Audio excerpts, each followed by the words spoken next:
नमस्कार, मैं धीरू। आप लोग ये तो जानते हैं कि पेशवाई ब्राह्मण जो थे वो लोग महारों और मांगों के गले में, जो इसे चमार कहते हैं, हांडी और कमर में झाड़ू बांधे थे। लेकिन आप लोगों को ये पता नहीं है कि इसके पीछे का कारण नहीं पता है कि आखिर ये क्यों किए थे ऐसे। हमने बहुत लोगों से सुना है कि ऐसे किए थे, लेकिन किए क्यों थे? कारण क्या था? कुछ तो कारण हुआ होगा, तभी तो इन जातियों को टारगेट किया गया। इन लोगों के साथ ऐसा दुर्व्यवहार किया गया। आखिर क्यों किया गया? क्या दिक्कत थी ब्राह्मणों को, पेशवाई ब्राह्मणों को? इनसे क्या दिक्कत थी, क्या प्रॉब्लम थी? मैं आपको बता रहा हूँ।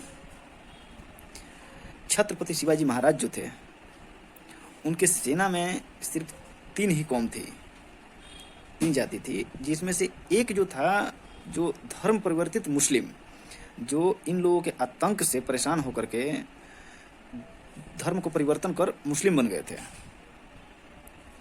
वो लोग थे। और एक मंग जाति, जिसे पहले ये पेशवाई ब्राह्मण आतंक कहते थे, क्योंकि वो जाति जो थी, वो कौम जो था, इन लोगों को बहुत परेशान कर दिया था इनकी कुकृति को देखते हुए। लेकिन पहले ये ब्राह्मण पेशवाई उन लोगों को आतंक कहते थे, फिर मातंग कहने लगे। फिर उसके बाद ये आज के डेट में मंग जाति बन के मंग जाति के नाम से जानी जाती है। महाराष्ट्र में ये सब हैं। और महार जाति के बारे में तो आज भी सब लोग जानते हैं। तो ये प्रॉब्लम वहाँ पे थी कि एक ये हो गई कौम, और एक महार कौम हो गई। ये 3 ही जाति थी, 3 ही कौम था जो छत्रपति शिवाजी का सेना था। तो अब इसमें क्या हो गया कि छत्रपति शिवाजी अच्छे को छक्के छुड़ा रखे थे, हैं? पर बहुत वो एक स्वराज्य चाहते थे, यानी कि वो चाहते थे कि प्रजातंत्र हो। और इन लोगों के अनुसार, वेद पुराण के अनुसार, तो प्रजातंत्र होना एकदम अच्छी बात नहीं है, एकदम इन लोग गलत बात है मनुस्मृति के अनुसार। लेकिन उन्होंने प्रजातंत्र स्थापित किया इन्हीं लोगों के बल पे। और जब छत्रपति शिवाजी महाराज की मृत्यु हुई, उसके 5 से 6 साल बाद से इन लोगों ने, इन पेशवाई ब्राह्मणों ने इतना अत्याचार करना स्टार्ट किया। तो इन लोगों ने, जो धर्म परिवर्तन मुस्लिम थे, परिवर्तित मुस्लिम थे, उन लोगों को ये लोग, इन लोगों के ऊपर छूने की कोई मतलब की ताकत नहीं थी कि उन लोगों को वो छू लें, क्योंकि अभी भी औरंगजेब का वर्चस्व थोड़ा अधिक था। और उसके बाद जब शिवाजी की मृत्यु हुई, तो इन 2 जातियों को, एक जाति तो कट गई, मुस्लिम कौम हो गई, तो संगी और मुसंगी, इन लोगों का तो उन मुस्लिमों से मतलब वो चलता था, रिश्तेदारी चलती थी। तो इन लोगों ने उन लोगों को छोड़ दिया। लेकिन 2 जाति को इन लोगों ने बहुत बढ़िया से टारगेट किया, बहुत अच्छे तरीके से टारगेट किया इन लोगों ने, जो छत्रपति शिवाजी महाराज के सेना में थे।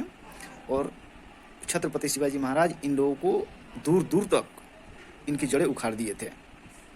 उनकी मृत्यु के बाद ही ये घटना घटी और इन 2 जातियों को अच्छे से टारगेट किया गया। पहली बार पूना के रोड पे गले में मटका और कमर में झाड़ू मतलब बांध करके, मतलब पूना शहर में ही पहली बार ये घटना उन लोगों ने बाधित की। और इसका वर्चस्व मतलब अंग्रेजी शासन काल तक कायम रखे। जब तक अंग्रेज का शासन नहीं हो पाया, तब तक ये कायम रखे। शासन होने के बाद भी वो चलता रहा।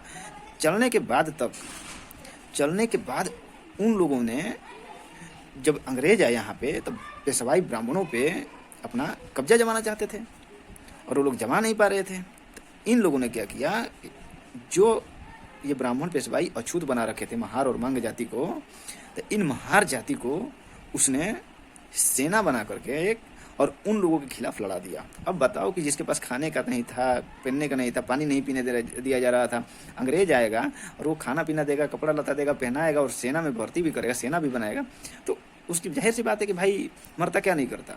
तो वो लोग अपना, जो भी उस टाइम के महार चमार जाति थे, वो सब सेना बने। और वही भीमा कोरेगांव हुआ, जिसमें 500 महार मिल करके करीब 25,000 से लेकर के 28,000 तक ब्राह्मण पेशवाओं को मौत के घाट उतारे थे। 1818 ईस्वी को 1818 ईस्वी में 1 जनवरी को यह घटना घटित हुआ था। ठीक है, यही था गले में मटका और कमर में झाड़ू बांधा हुआ। एकदम रियल इतिहास यही है। और ये मैं रेफरेंस कहाँ से दे रहा हूँ? ये मैं दे रहा हूँ बुद्धिजीवियों का षड्यंत्र बुक है एक, राजीव पटेल जी और संजय कुमार सिंह का लिखा हुआ। ठीक, इसके अलावा और भी बहुत सारी किताबें हैं जिसमें ये रियलाइज किया गया है। इसको अच्छे तरीके से, सही इतिहास पढ़ने की कोशिश करें हमेशा। जय भीम।